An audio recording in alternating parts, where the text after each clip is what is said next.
What we are going to discuss, how Buddhism came to Tibet, how it took its roots in Tibet itself, has a lot of bearings, applications with that of American situation as well. That I would like to give you a general picture, the similarity between pre-Buddhist Tibet and pre-Buddhist America, which is magnificently similar, to say the least. The sense of savageness, if you pardon me, and ruggedness, and also a sense of some sense of uncultured in a very delicate way. There is a lot of similars between that of pre-Buddhist Tibet, which was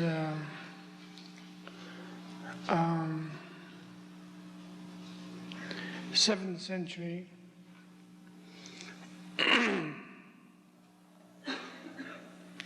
and the pre-Buddhist America, which is, I suppose we could say,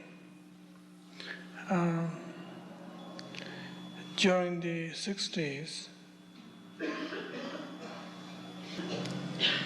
Hinduism in America had provided a lot of basic spirituality, basic background. Maybe we could say to the extent that propagation of Hinduism is based on that of spiritually materialistic approach.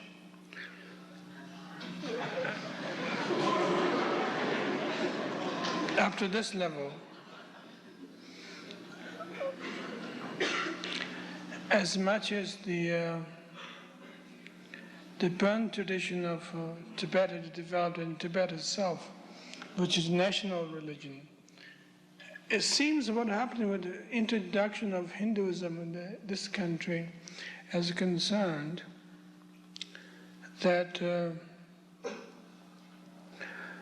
the introduction of Hinduism or introducing of Hinduism in the American spiritual world has taken its own shape, and it's become almost accepted national religion as much as Native American Indian approach. Both mingled very easily, very beautifully, work together. That presentation of Hinduism has provided a lot of solid ground as well as a lot of frivolous ground at the same time. That it has been partly that people want to get high on a certain spirituality, certain spiritual trips. Such things being also presented so they could get high on spirituality. But at the same time, the presentation of Hinduism provided enormous dedication to spirituality, that it is a work that involved to develop oneself. That a lot of young Americans have inspired by this.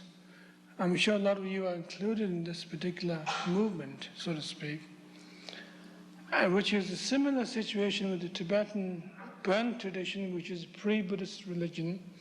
As far as the Burn tradition is concerned, it is purely nationalistic, as much as that of Shintoism in Japan and Hinduism in India.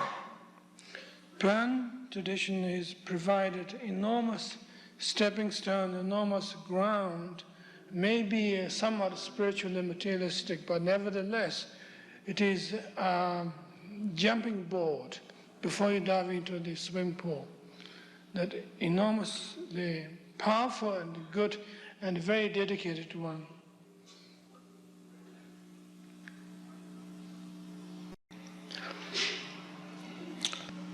Pran tradition has some similarity with that of Vajrayana Buddhism, Tantric Buddhism.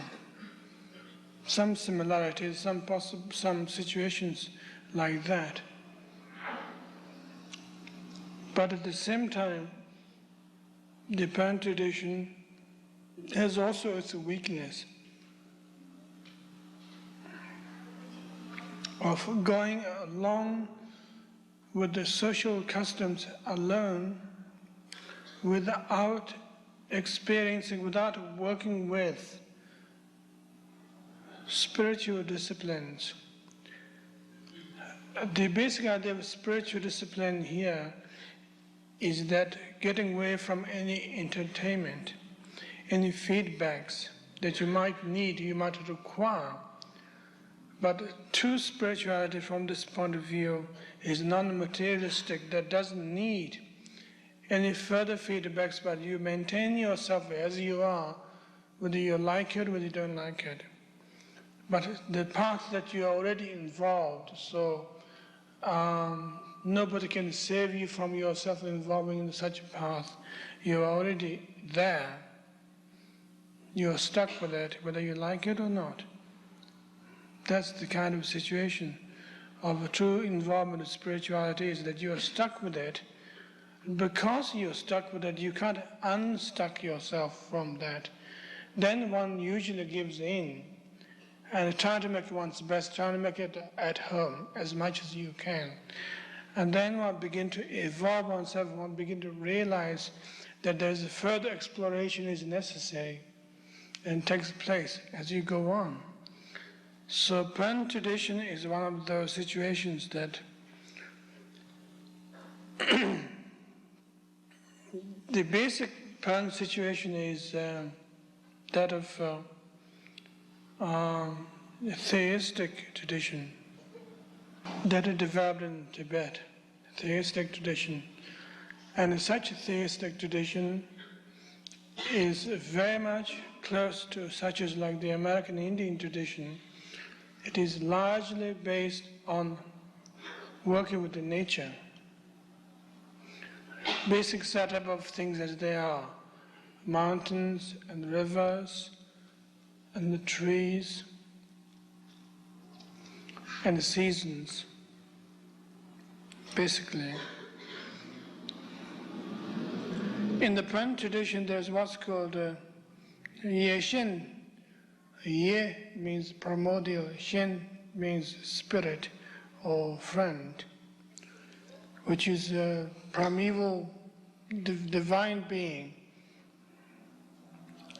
It's almost level of Jehovah, that he who created the world, he who preserved the world, he who related with this particular world, and nourished and helped his people. And that's one of the situations of Ye Shen. And from that situation, that there were what's known as 8 gods of creator of the world, that every god that he created out of this Ye Shen is a manifestation of this one particular god. And one is the maker of the air, one is the maker of the fire, of the earth, water, human beings, and everything. The basic practice in the Pran tradition is a sense of electric power, that whenever you rub or touch yourself with this basic power that existed within the universe and mankind, working together, that there is some explosion that takes place constantly all the time, through the medius of all kinds of rituals that might involve, such as the primordial or the way of relating with such Pran gods as concerned, is similar you find in the American Indian tradition, which is that communicating through burning cedar needles, juniper leaves.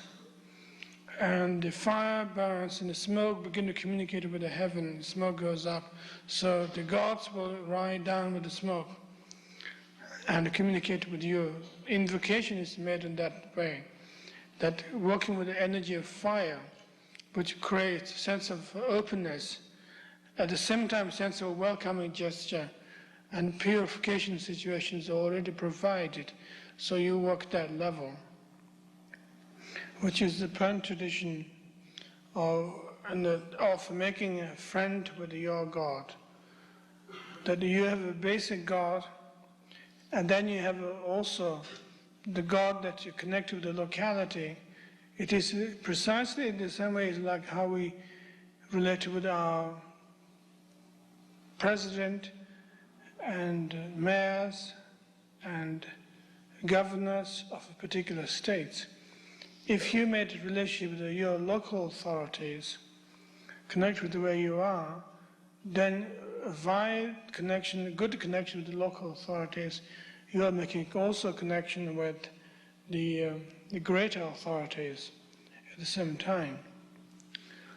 One of the interesting things that Buddhist tradition is subtracted from that, or taken out of that particular tradition, is that question of communication with one's own energy. Of course, Buddhism, is being a non-theistic tradition, does not have any ideas or concept of creator of a world, Godhead or Godhood, whatever, at all. That the Buddhism simply presents its case of such power as being state of being that you have related with yourself, with your environment, through the inheritance of karmic coincidence, karmic situations alone. Somehow that very interestingly, that Pan tradition of such power-oriented that you can manipulate your God, your deities, and so forth, and Buddhist tradition of still working with the spiritual regeneration of a power, had somehow mingled together in such a situation.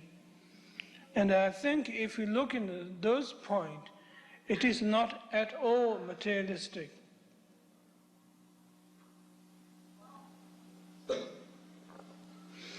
I was thinking in the same way that we could relate with the American Indian tradition as well, that we don't have to relate with the American Indian tradition materialistically and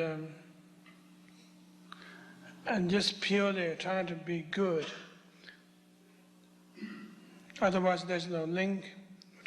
If you're being bad, you'll be rejected. If you're being good, you'll be accepted, and then there's link.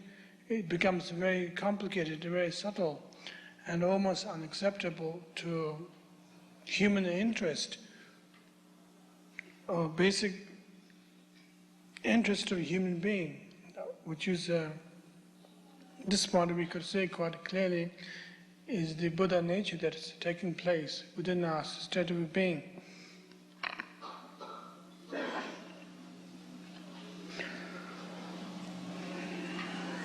Interestingly, that Tibetans did not go through enormous torture and pain, that their new discipline that had been presented to them as Buddhism, a non-theistic tradition,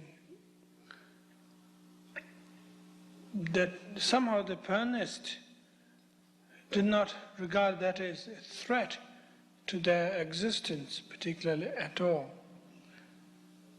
They are more interested in the cultural orientation of working with the food and working with a certain particular costumes and working with a certain particular social setup,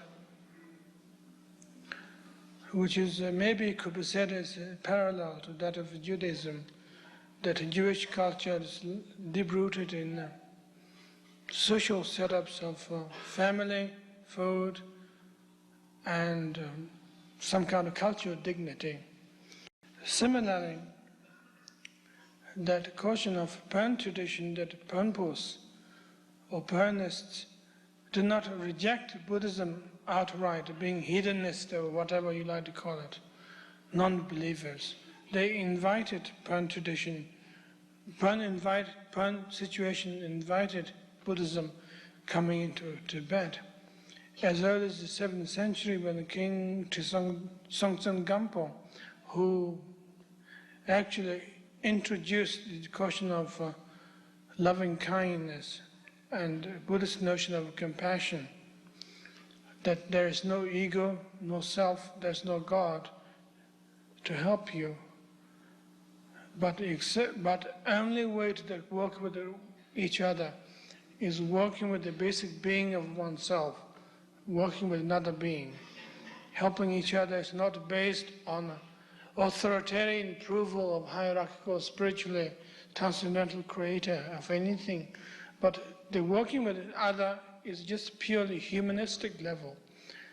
That such traditions developed in an early stage, that maybe such person as King Chogyam Trungpa was very clever, that he, instead of raising the question of theology,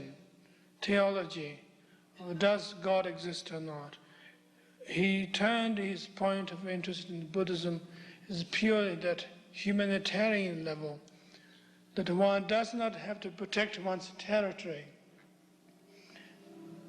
that one can give whenever you want, and giving is a mark of a Buddhism. Non-aggression is a mark of a Buddhism. That's the basic point developed. And maybe that's how the cultural situation is mingled, that quite different from that of American situation, maybe you could say, is that there's no retaliations involved. There's no question of replacement. The old culture didn't work, therefore we need a new one to replace that. Such a situation was no particular question at that point. And existing culture goes on, Pern tradition goes on, but nevertheless that Pernist, the Pempos, should think twice. Have they extended their hospitality to their fellow men? And their compassion should be questioned twice. Their generosity should be questioned twice.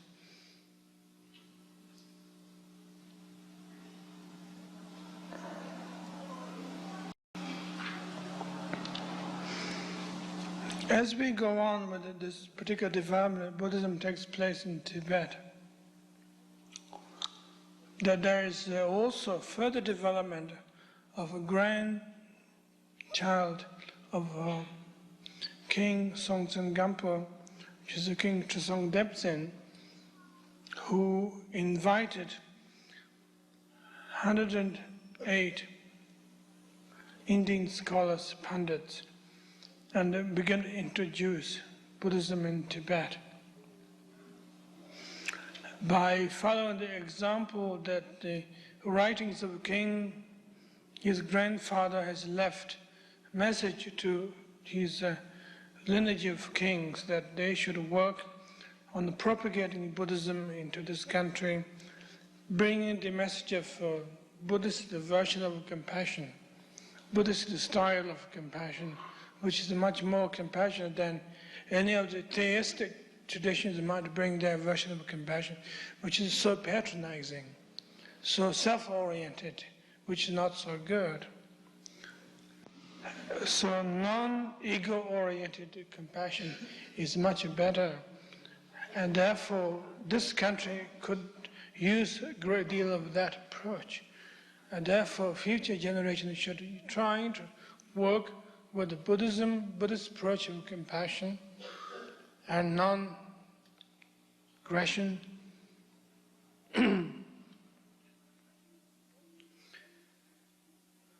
That first introduction of introducing Buddhism to Tibet is to create a group of scholars, that Tibetans should learn Sanskrit and the Indian language, spoken Indian language, dialects of all kinds. And they should train in a certain language they could speak Sanskrit as well as their local dialect. And they should go out to India with the sponsorship of the king of Tibet. That they should go out to India and talk to certain particular pundits, scholars, teachers. So each person who has job to do is delegated to which pundits to talk to, which scholars to talk to. By the way, when we talk about scholars, in this case, Indian pundits, or Buddhist pundits, we are not purely talking about a professor level, somebody who is purely involved with the theology and the philosophy, very dry and uninteresting way. But those are also great practitioners at the same time. They are meditation masters as well as they are great scholars at the same time. And as a Tibetan term, what we call Ke, Kepa, which means wise, Trup means enlightened. So they're both wise as well as wise in the sense of learned, and they're also at the same time enlightened person as well. So that's the basic point. And such scholars are available those days, which we begin to feel these days in the traditional American 20th century.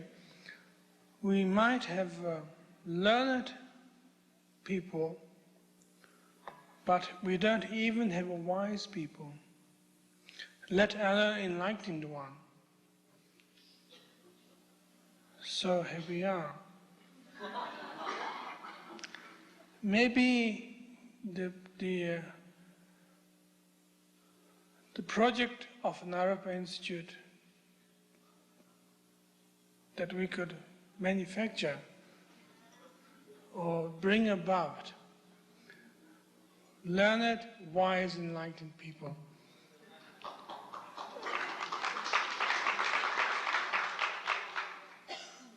And you are the students, so it's up to you.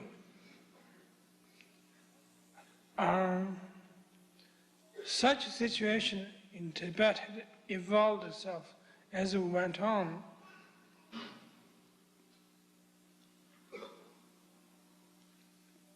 That the Tibetan translators who went to India cannot communicate with any of the pundits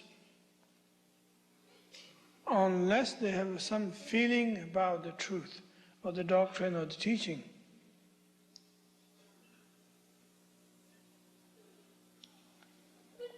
Some kind of feeling, some kind of intuition that they could communicate to relate with the truth. Although the truth may be spoken in the form of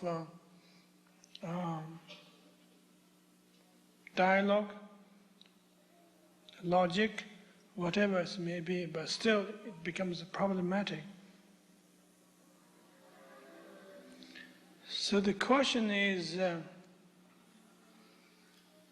how to bring how to educate Tibetans into Buddhism is a big point, a very big point. As much as we are talking about how to educate Americans into Buddhism. It doesn't matter whether it is what particular version of Buddhism, what particular style of Buddhism, but a basic Buddhism. That's what the Tibetans are interested at that point. Just bring Buddhism into this country.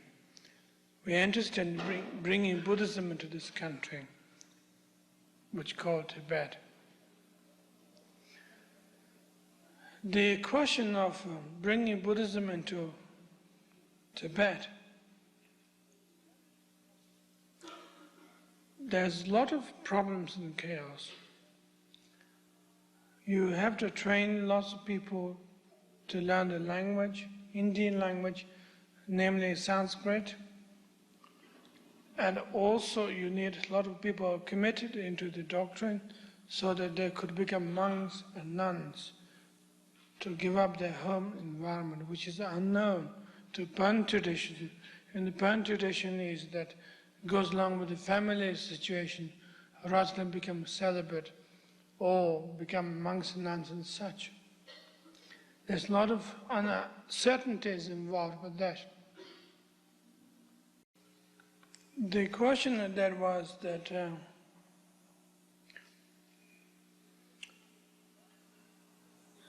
introducing a monastic system into the country is a good idea, but at the same time introducing some situations of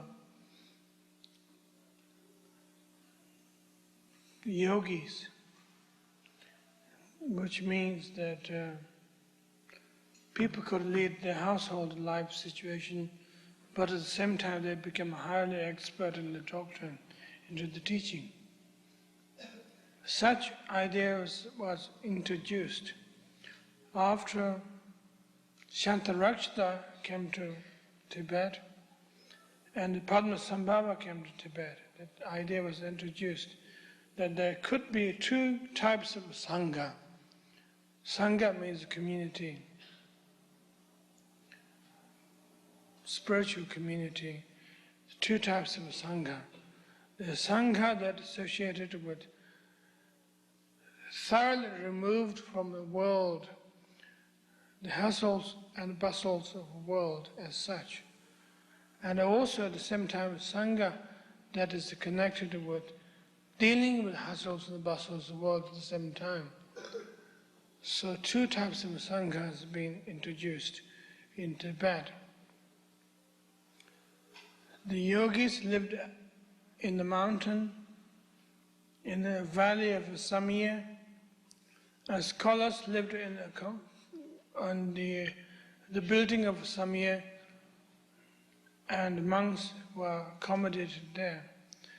So there were two types of situations, that monks and nuns, scholars lived in the plain and the valley. The yogis lived up in the rocks, mountains and caves. That was the first introduction of Buddhism in Tibet. Completely, we could say that this is threefold yana situation. That's the Hinayana of lesser vehicle of just basic discipline, and the Mahayana's benevolent activities of Bodhisattva's compassion, and the Vajrayana's mystical, esoteric Buddhism. So threefold yanas, threefold doctrines could be practiced by those type of people. So the question what we are discussing here is also how we could present Buddhism in this country, how we could work, not only present, how we could adapt ourselves into a situation. And I think every one of those situations are highly applicable to all of us. With some kind of Buddhist,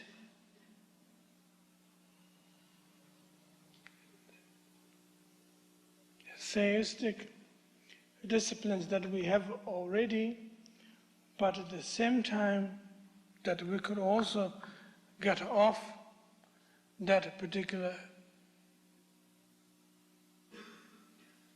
indoctrination, that we have no free will to do what we want, but we are constantly hooked up with some hierarchical divine being up there. If we did something wrong, we got punished. And it is advisable that we might get off that hook. That, let me put it very simply. Very simply.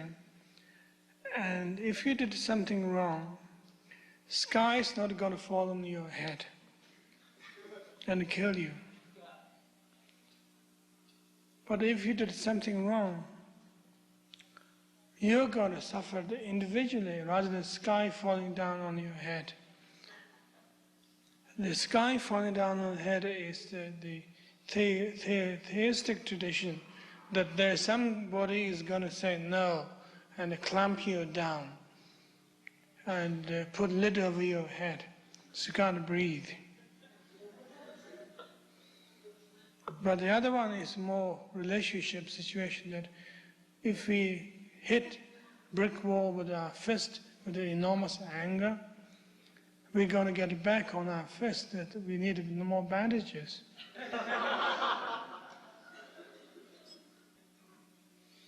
And also we might learn the message that we shouldn't do that in the future, because we know the consequence of that, which is basically a karmic situation of when you put something in, you're going to get it back that way at the same time.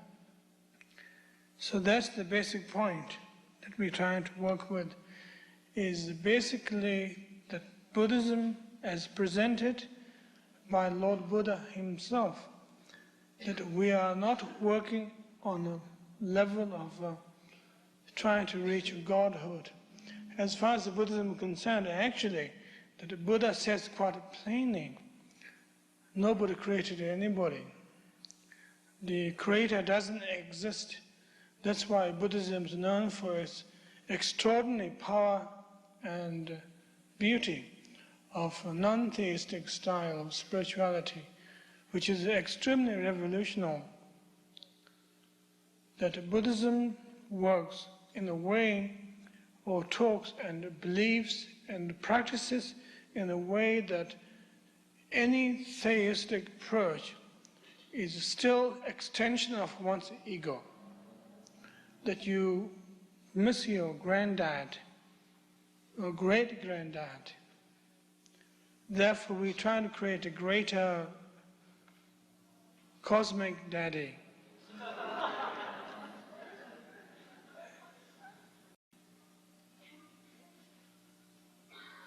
And also, it is time for us to grow up and not fantasize on those particular level. We do not need great, great, great, great daddy. But we could do it ourselves. And often Buddhism has been criticized by being so selfish, self-oriented. Maybe quite rightly so. But the approach here is that not so much to become self-oriented experience as such, but it is more that in order to be tidy and clean to live in this world, that we should not be a nuisance to the rest of the world. That it's not a question whether self exists or not, but we shouldn't make a nuisance of the rest of the world. Less garbage is always preferable. We could say this particular approach is the approach of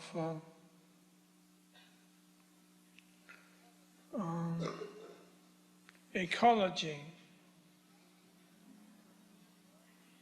that mind is the creator of garbage.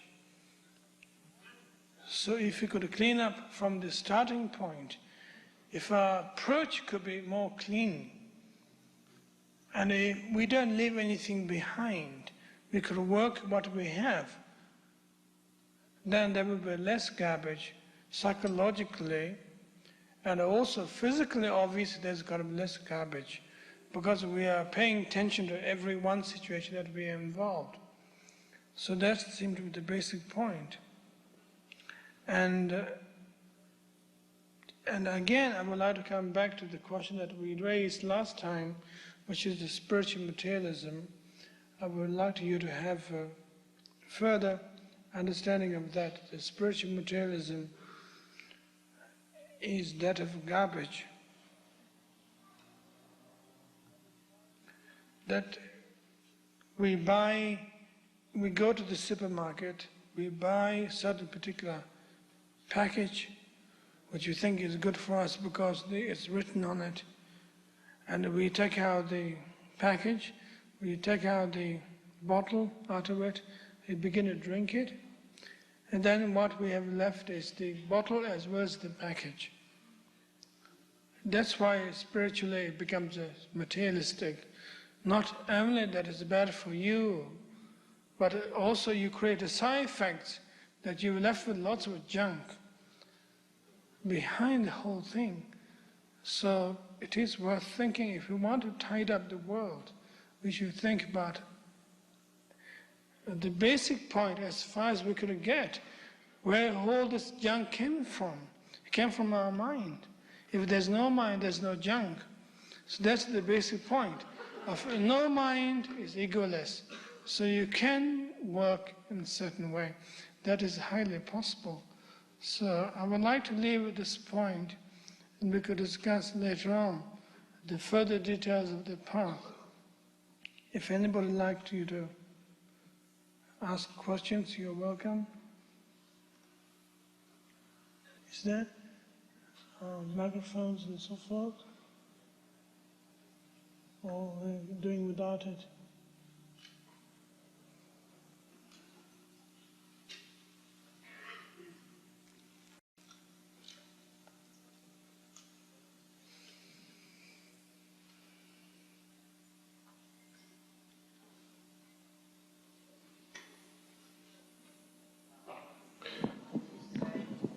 You know there's no God. I've heard lots of... Excuse me? Can you say that again? Yeah. Can you say how you know there's no God? How what? How you know that there's no God from your experience. How? How you know that there's no God. You and your experience. From your experience, can you say how you know that there is no? Well, I suppose you could say that if you know, if you've been told there is a God, obviously there is God.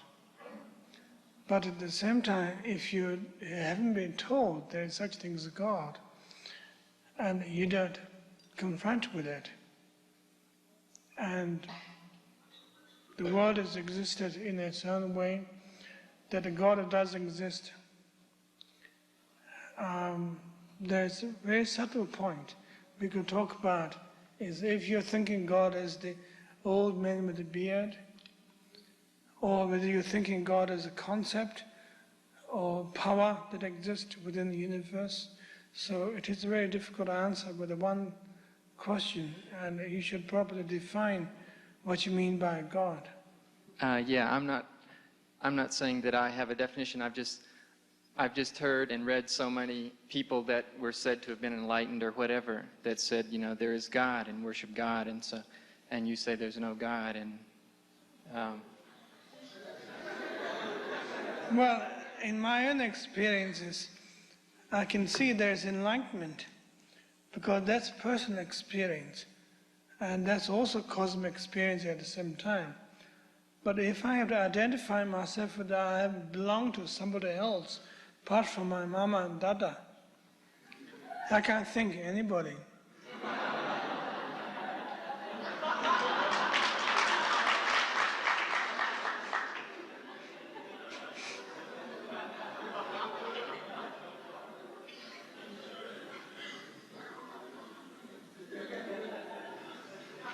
Forgive me.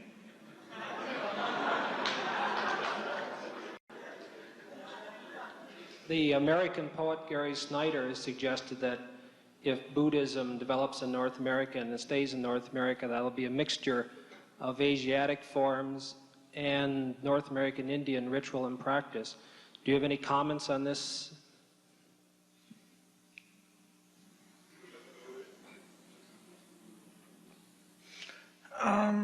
I think the question is, what we're doing here is more of a sociological kind of study instead of a Buddhist path class. But it doesn't really matter. I love it.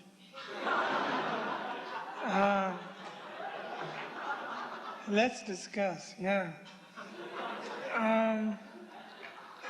One of the basic conflict that exists between Buddhism as such and American Indian tradition, basic conflict, is that the question of warrior. In the American tradition, American Indian tradition, the question of a warrior is being a killer without fear. But in the Buddhist tradition, we could talk about you could be a killer without killing, but without fear at the same time.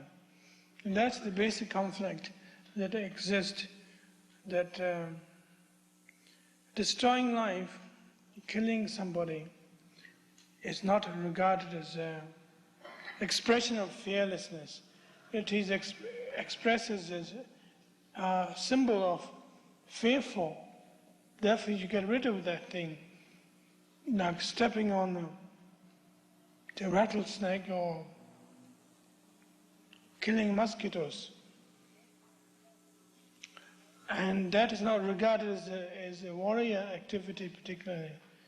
I think apart from that, it is the rest of the philosophy follows very smoothly, as much as that Buddhism related with the Pern tradition very smoothly at the same time. In fact, American Indian tradition is identical with the Pern tradition of Tibet, identical, and adapted itself, included local deities, local inhabitants, good people who are there. Maybe sometimes they're fearful, eccentric. Whatever they abide in the midst of mountains and streams and lakes, they're accepted. They're regarded as a substantial person. It is not the question of that modernistic people would think, I don't believe in the ghost, or I don't believe in the spirits. But the Buddhists acknowledged those things at the same time, in a very sensible way, if I might say so, which is a very biased statement. But I think the Buddhists are very sensible and very wise.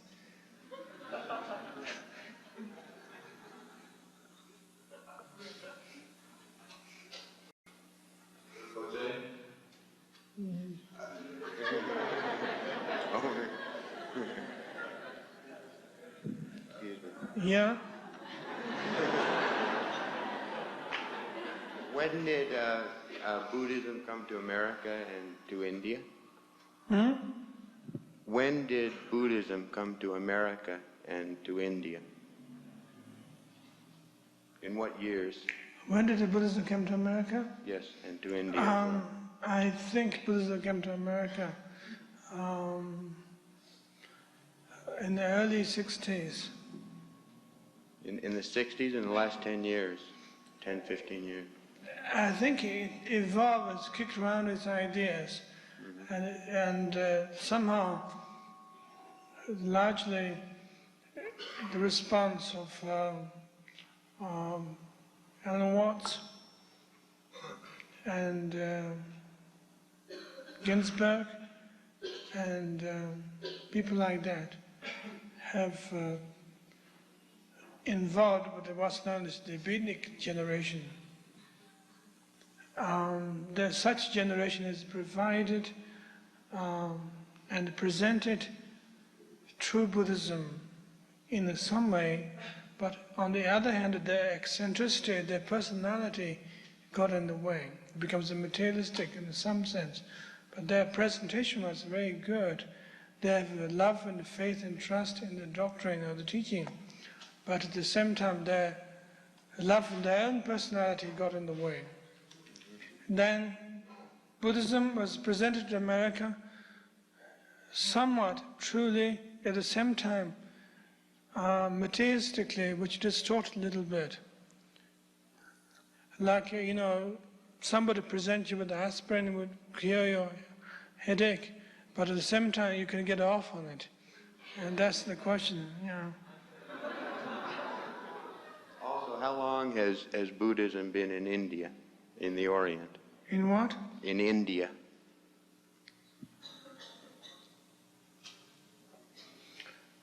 Uh, 2,500 years.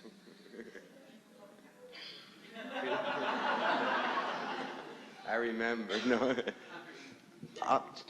In Tibetan situation, Buddhism has been there about since the 7th century, as I've described. Mm-hmm. What can you tell us about friendship? Well, if you have something to hold on to, you can't have a friendship. We are not talking about the TWA airline.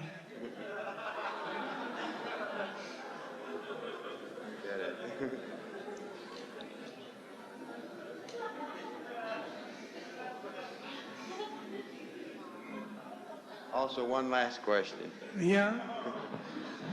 Please. Okay. What can a person hope to obtain from following a spiritual path, a spiritual life? What hope? What can a person, you know, What? how can a person increase himself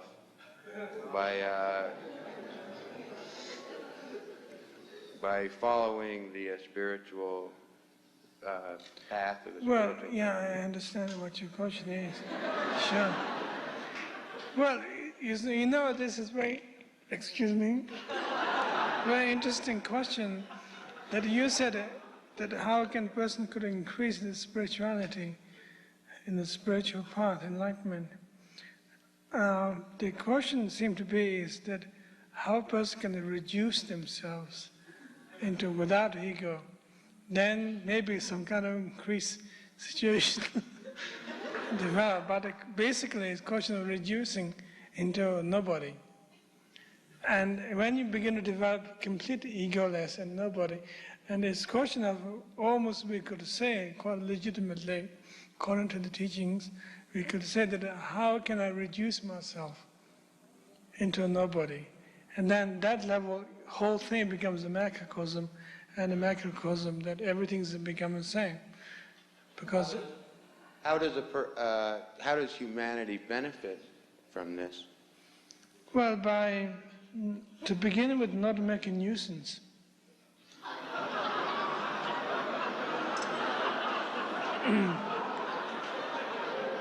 And beyond that, quite possibly, that somebody pick up your style of that you didn't make a nuisance, and they begin to pick up your style, and they also begin to not make a nuisance to the society, and your approach grows, develops, and then they become useful, rather than only not making nuisance.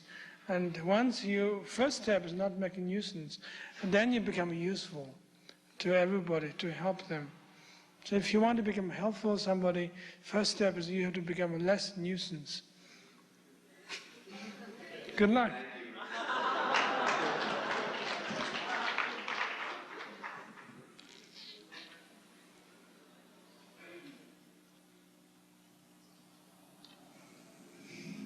How does reincarnation fit into the Buddhist system?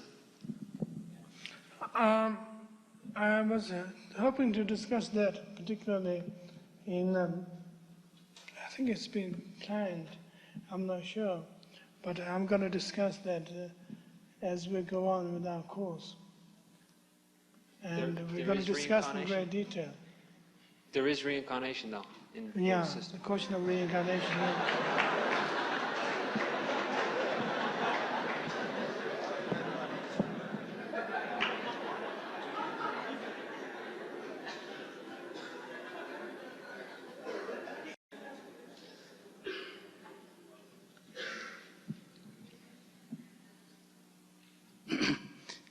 Rinpoche,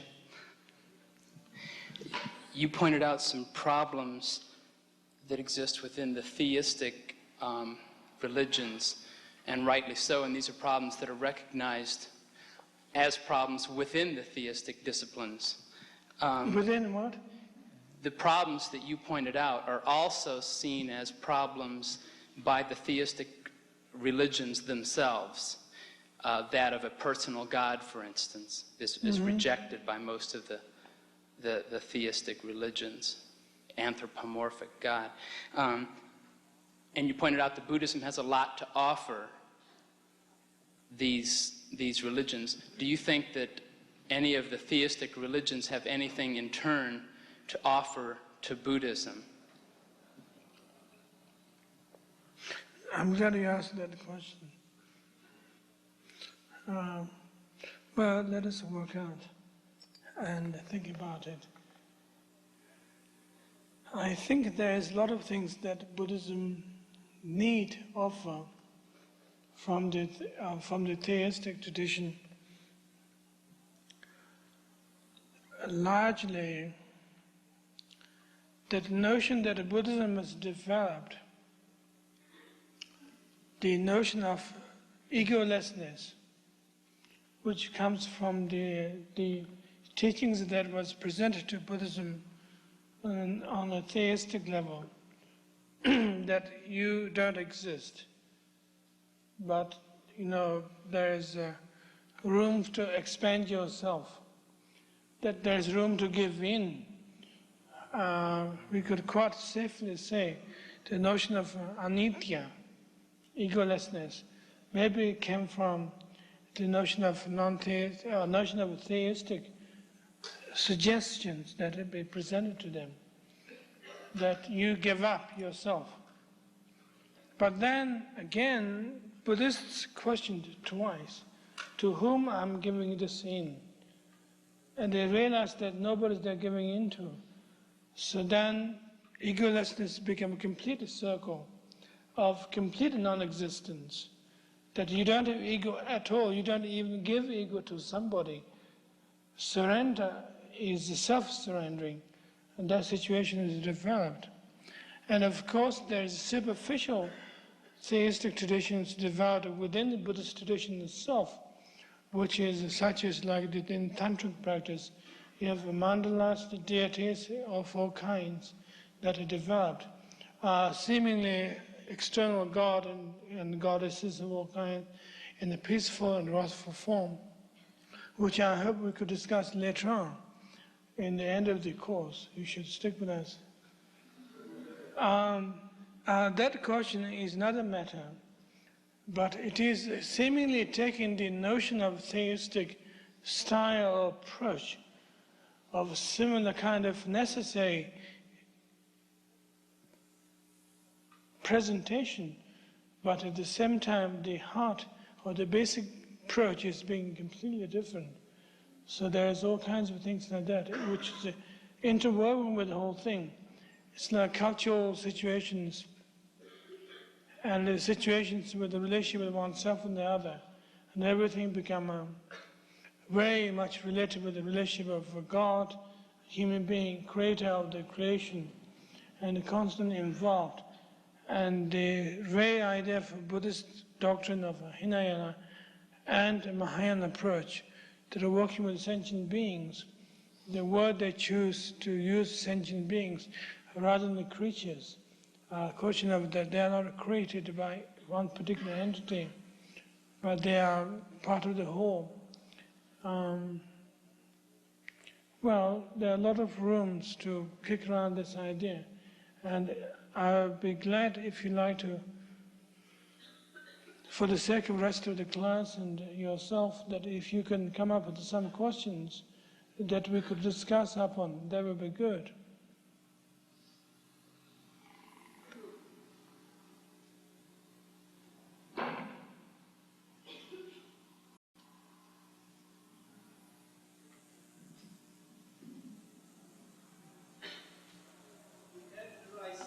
Hinduism in America is spiritually materialistic. Whose Hinduism are you talking about? There's different strands of Hinduism in America right now. Can you repeat your question, please? In the beginning, you said that Hinduism in America is spiritually materialistic. Whose Hinduism do you talk about?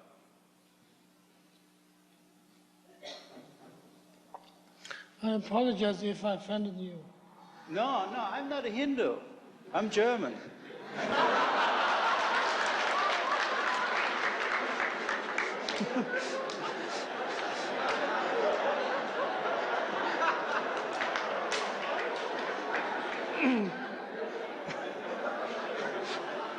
Well, I can see you.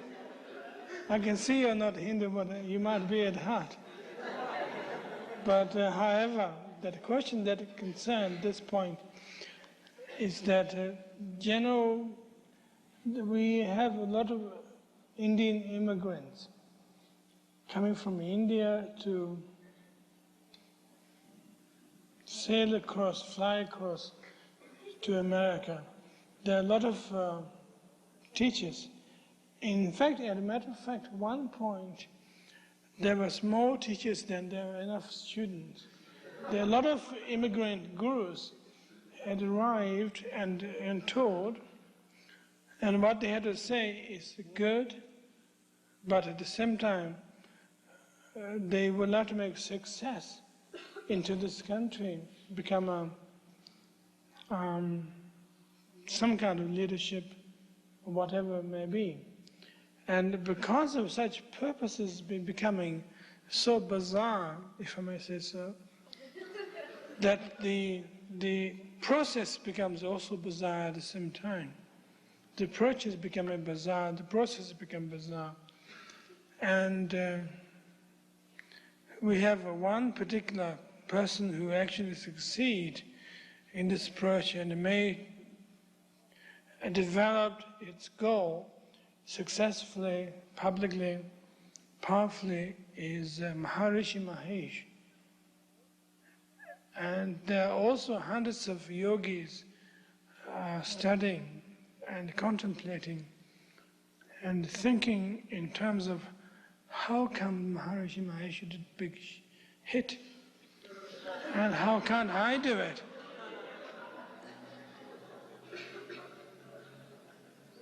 You see, India is full of charlatans and gurus. And so many people want to come out in the United States of America, make lots of dollars, and also openness of all kinds. Some of the attitude and approach is very valid. They would like to help very fundamentally work with us in the spiritual scene. But on the other hand, a lot of them are the borderline cases of all kinds, put it very mildly.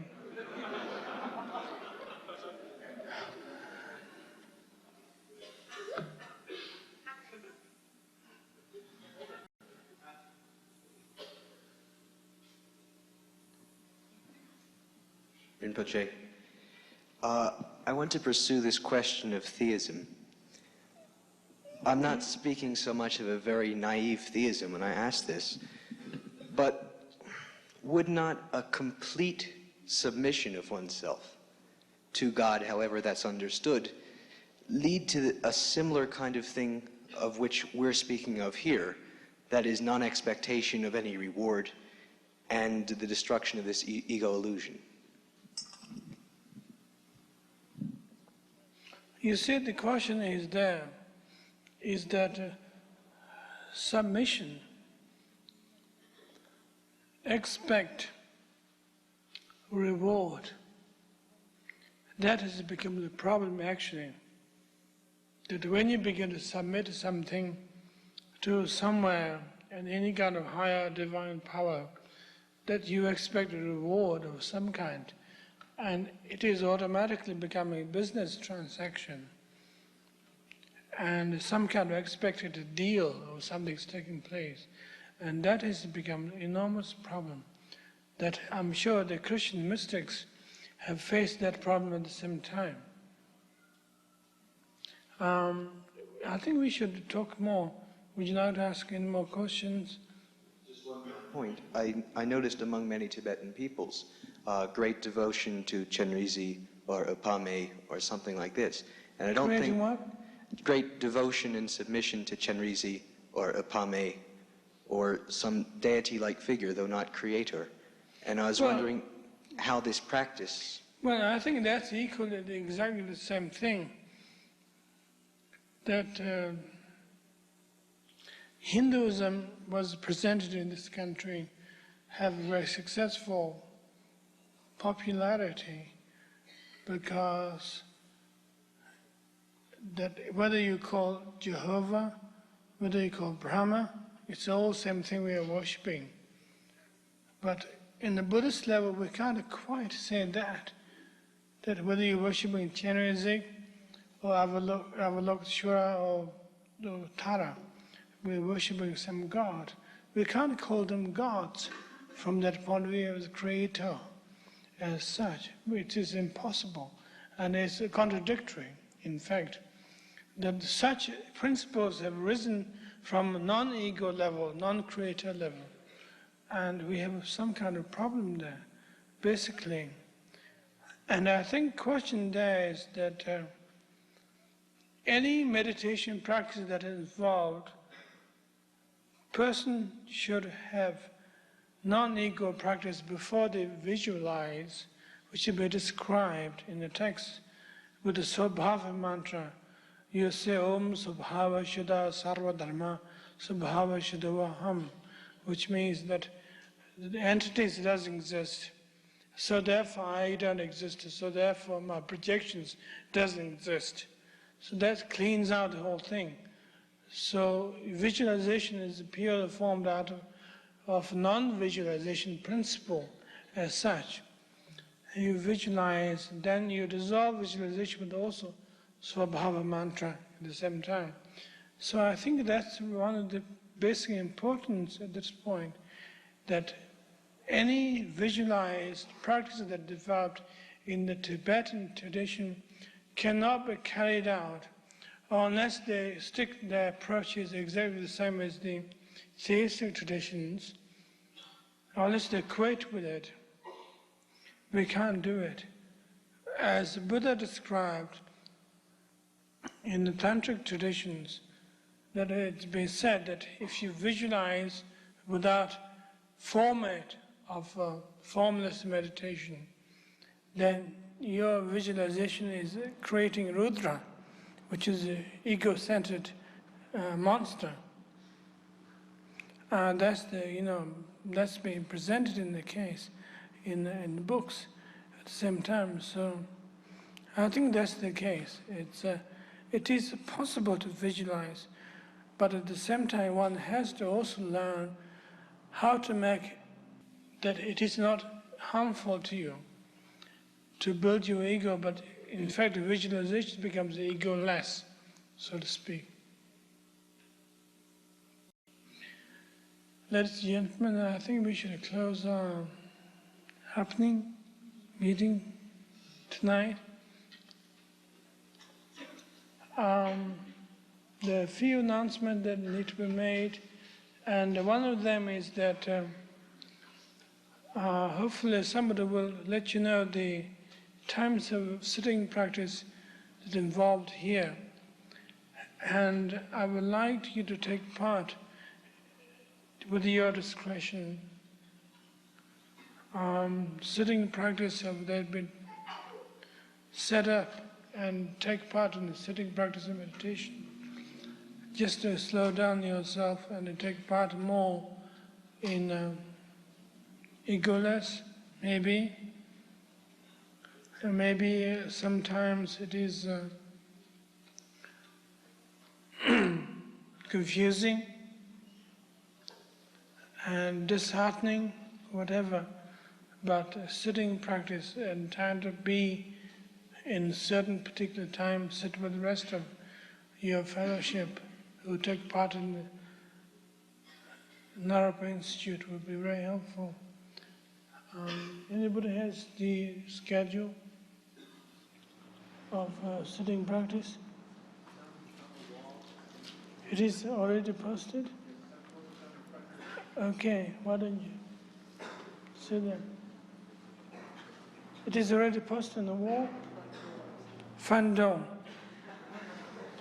Okay, well, you're all invited to sit with us. One of the eccentric point about Naropa Institute, unusual to any other university, is that we have made enormous and powerful emphasis on the sitting practice of some kind is very necessary and very important. Not only that I feel that you should be converted into Buddhism as such, particularly, this is not the point, but to get your own head together, as they say, in hippie language. I think it is necessary to just slow down for a few minutes, few seconds, given time. Just come and sit and do nothing, which is a very important point. And this place is dedicated to that particular approach. So I hope you could use this place. You're all invited. And I'm sorry to say that first few days we have more things to get together, getting this whole together and things like that. But it is always available for you. And also it is possible that you can invite your friends to take part in this. So please try to join us by this particular project of doing nothing. Thank you. Good night.